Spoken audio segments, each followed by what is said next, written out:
Tere kõigile! Käes on juunikuu, aeg on teha juuniplaane. Tegelikult oleks pidanud neid plaane muidugi tegema mais, aga nagu teate, ma hilinen igale poole videote osas. Nii et läheb nüüd. Esiteks ma palun vabandust, kui on kuulda auto helisid või linnulaulust, mul on aken lahti. Aga lõpuks on teatavasti meil ilmad sellised, kus saab akent lahti teha, mis on väga tore. Nagu öeldud, juunikuu plaanid. Juunikuu plaanid on natukene ulmelised. Ma arvan, et ma ei tule juunikuuga üsna kindlasti toime, aga nagu te teate, ma juba varem ütlesin, plaanid on plaanid ja see, mis tegelikult toimub, see on hoopis muu asi. Igatahes, ma räägin teile esmalt uutest raamatutest, nagu tavaliselt ikka. Siis ma räägin natuke sellest, mis mul on pooleli, sellest, mida ma tahaksin juunikuust lugeda. Räägin oma mõningatest asjadest, mis ma olen teinud. Ja siis läheme minu küpara ja Dixiti kaartidega nende kahe loosi juurde, mida ma iga kuu teen. Kuidas mul maikuu loos läks, sellest räägin siis, kui ma teen maikuu video kokkuvõtte. Ma loodan, et ma teen seda. Maikuu oli imelik. Aga loodetavasti see video ikkagi tuleb. Nii, aga räägime siis uutest raamatutest. Neid oli maikuus, ma arvasin mitte väga palju, aga tuleb välja, et ikka on. Esiteks, tegelikult mitte maikuu soetus, aga kõige värskem raamat minu raamaturiiulil, mis jõudis minu kätte eile, ehk siis selle filmimise päeva, eelneval päeval, millal täpselt video ülesse läheb, ma loodan, et paari päeva jooksul. Aga igatahes raamatuks on Mia Kankimäki Asjad, mis panevad südame kiiremini põksuma.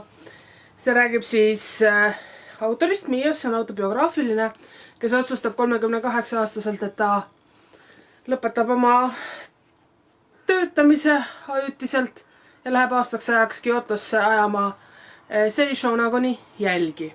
Rääkides Seishonagonist, mais sain ma lõpuks endale ka Seishonagoni padjamärkmed, mida ma siis loen paralleelselt.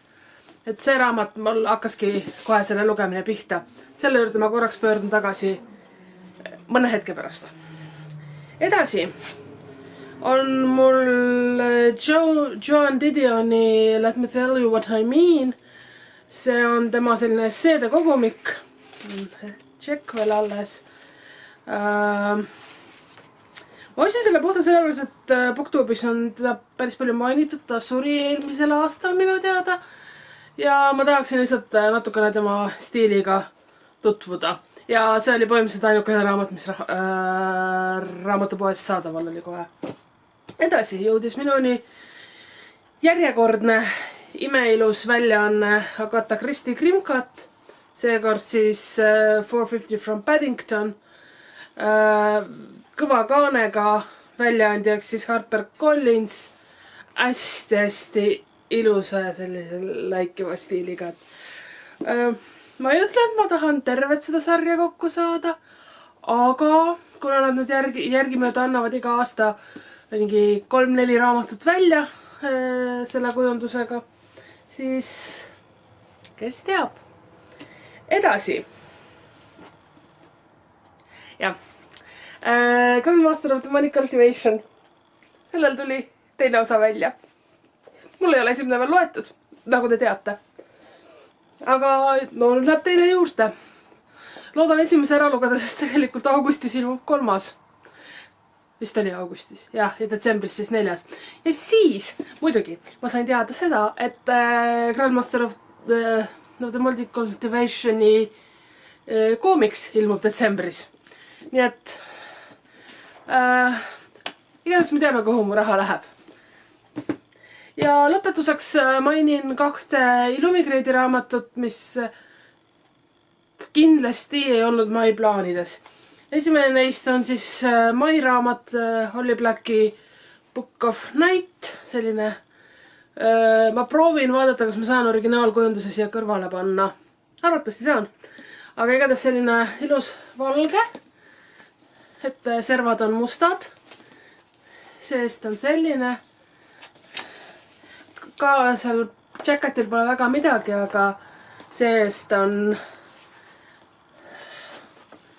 selline taust, noh, see paljas gaas on ilus. Ja see läks ilusti minu lugemispotti ka. Ja siis teine on aprilli Illumicrate'i raamat, mis mai alguses kohale jõudis, Portrait of a Thief. Grace Delee on autoriks. Kollased servad. Seest ei ole väga midagi. Kaas on huvitav enne tiigriga. Ja siis on selline pilt sisekaanel. Pean tunnistama, et see ei ole minu lemmik nende kujundusest, aga lugu iseenesest peaks olema selline suure varguse lugu, mis võib täitsa mulle sobida. Need olid siis minu uued raamatud. Nüüd ma korraks räägin teile kiiresti nendest raamatutest, mis on mul pooleli ja mida ma tahaksin lugeda juunis, nagu loodan sobitada kuhugi. Neid on päris palju. Ma hakkasin lugema Sarah Pearce'i Sanatooriumi. Eesti keeles on see täitsa olemas. Mina loen siis ingliskeelset. Olen üle 100 lehekülje lugenud ja tundub täitsa huvitav. Ma ei tea veel. Sellele on natukene sellised, mitte kummalised, aga mitte eriti head arvustused tulnud, et vaatame seda siis. Siis mul on pooleli Silvia Moreno Garcia The Beautiful Ones endiselt. Ma praegu mõtlen, kas jätta see äkki pooleli. Et ma ei mõtle panna seda enda lugemata raamatute hunnikusse või pooleli jäetud, nagu lõplikult pooleli jäetud raamatute hunnikusse, aga mul on tunne, et praegu ta mulle väga ei istu. Et ma olen juba mingi 6 aega lugenud ja ma olen vaevalt 60 lehekülge lugenud, nii et eks ma proovin, aga kui ei lähe, siis ei lähe. Siis, nagu öeldud, mul on pooleli see hetkel. Sellest ma teen veel juttu, see ei olnud ainukene mainimine. Ja nüüd ma räägiksin, mida ma tahan lugeda. No, te kõik teate, seda ma ei hakka rohkem mainima. Siis endiselt Manlooper Inglite linn. Äkki juunikuus, tõesti. Nagu võiks. Siis Victoria Schwabi Gallant, mis oli siis märtsi Illumicrate'i raamat. Siis, kuna juunikuu on Pride Month ja ma üldiselt oma raamatud, mida ma võiksin lugeda, siis ma tahan rohkem selles Pride Monthi tõttu lugeda Kevin Van Wye Date Me Bryson Keller. Selle ma ostsin paar aastat tagasi. Ja samamoodi Kristiina Laureni autobiography. Selle ma ostsin ka paar aastat tagasi. Ma olen sellelt autorilt lugenud ühte asja varem. Et tundub selle seda stiili raamat on neil üsna haruldane, et nad on muid asju kirjutanud. Ja siis ma tahan lugeda Jeff Centeri Rain and Delilah's Midnight Matinee. Lihtsalt seepärast, et see on selline lilla ja ilus ja ma ei tea, võiks. Nii et ühesõnaga, hetkel, enne veel, kui me teeme mingit loosi asja, on mul selline hunnik, mida ma tahaksin lugeda ja mida ma loen. Siis, lisaks sellele hunnikule, töö juures tegin suvise lugemispingo, kus on teemasid, mis osaliselt kattuvad selle hunnikuga, osaliselt ei kattu. Millest ma tahtsin rääkida, on kogemata lugemisest. Nimelt Tinnu küsis natuke, kuidas on võimalik raamatut kogemata lugeda. No, et tema kujutas ette, et sa komistad, kukud raamatu otsa ja loed ta läbi. Ja ma ei saa arvan, et niimoodi päris ei õnnestu.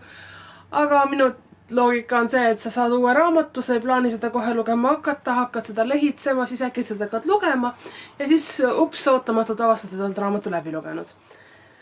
Et minul praegu selle Kankimäki asjad, mis panevad südame kiiremini põksuma, tundub, et sellega juhtub enam-vähem see. Aga jah, et seda lugemispingot saab siis Tartu Linna Raamatukogu Facebookist on võimalik ta üles leida ja Tartu linna raamatukogust muidugi koha pealt ka. Nii, aga nüüd teeme siis selle loosi asja ära. Ma loodan, et mõni nendest raamatust läheb sinna hulka. Teeme seekord Dixiti esimesena. Dixitiga on siis see, et kui te mäletate, siis ma Dixitiga pigem valin raamatuid, mis mul on raamatukogust võetud, et ma saaksin seda hunnikut vähendada. Et siin hunnikus, üks oli raamatukogu oma, aga ma pean siis midagi muud leidma. Nii, teie näete, mina ei näe, nagu ikka. Võtame selle, mille ma seal sain. Seda ma ei tea. Siin on vulkaan. Ja miski, mis näeb trepi või püramiidi moodi välja ja Piisa torn. Sinised, oranžid, pruunid toonid. Üks hetk. One eternity later. Nii, olen tagasi. Ma tõesti ei osanud mitte midagi välja mõelda. Seesuses, et varasemad korrad on päris hästi läinud, aga seekord läks veidi kehvasti, et ma ei saanud päris... Niikuinii ma pärast taipan midagi, mis mul jäi kahe silma vahele. Aga igatahes ma valisin välja midagi, mis on kerge ja lihtne ja loodetavasti kiire lugemine. See on Ocean Vuongi luulekogu Night Sky with Exit Wounds. Et mulle selle autori teine luulekogu täitsa meeldis. Eks ma siis proovin seda lugeda. Hea õhuke. Nii, ja nüüd siis algab võlukunst. Igatahes neid asju on siin juba nii palju, et nad ei mahu varsti mul sinna karpi ära. Natuke nihutan teid ja teeme loosimist.